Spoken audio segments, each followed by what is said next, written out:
because the Deen is the training of the self, that we don't give free rein to ourself. And this is an understanding that true liberation is liberation from the veils of the lower self, from the pulls of the lower self, from the rule of the lower self. And this is libertas. This is true liberation. And the modern world has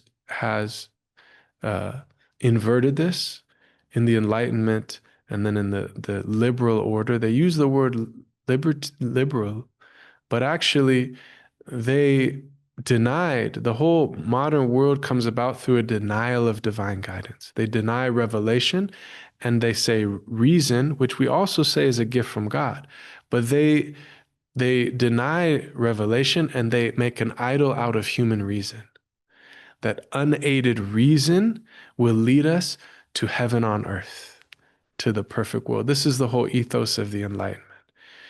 And this is this idea that we don't need to actually train ourselves and transform ourselves as the wisdom traditions teach, as the prophets taught, and submit ourselves, but rather we need to do away with the fetters of tradition, with the chains that bind us, of these religions that hold us back, and be free.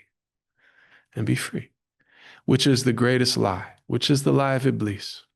And did he not say to our father Adam and to our mother Eve that, oh, you're in the garden, but really, if you want to be free, you should eat from that tree. Right? This is, oh, you're not free yet, right? You want to be immortal? The tree of immortality? And he deceived. And this is the great deception. And this is the age that we're in. And the Prophet ﷺ, he said that every age, the greatest age is my age, and then the next age, and then the next age. And he said, no age will come upon you, but that it's worse than the age that came before it. And this is very interesting because all of the wisdom traditions, all previous civilizations, they believed not in progress. It's very interesting. And this is, one of the things is that there are certain teachings and kind of ideologies of one's time that one takes for granted that one doesn't even realize that one has. Like they say, a fish doesn't know that there's such thing as water because it's been in water its whole life. How would it know what water is? And so the ideas that we swim in form our time. And so we just assume we have this idea of progress, right? This idea that things are getting better. There's a march forward. Things are getting more sane and more just and right and better. Although it's never defined what the ideal goal is, right? So it's kind of, you can't have progress if you don't define where you're going. But if progress, if the goal is God consciousness and surrender and true ubudiyah and true adab and akhlaq, then we know who the greatest generations were, and we know they're not our generation. But if we measure it in other terms, technology and certain scientific advancements and other things, then we make a distinction, but also we become confused as to what the true human being is. In any case, the first people to believe in a theory of progress in time were in the 1700s. And this came with certain French intellectuals and philosophers that developed the theory of progress, that this gives birth to the Enlightenment.